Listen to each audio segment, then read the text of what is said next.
Так, а выручка в других заведениях?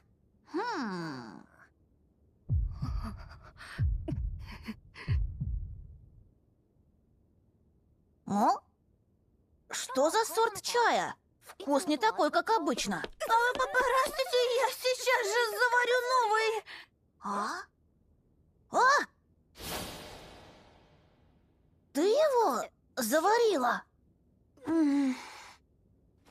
Господин, бояться нечего, я уже проверил, в чае яда нет.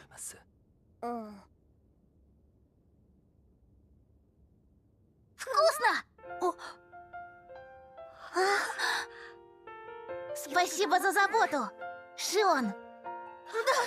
Мне это только в радость. Я пойду вторую чашечку заварю.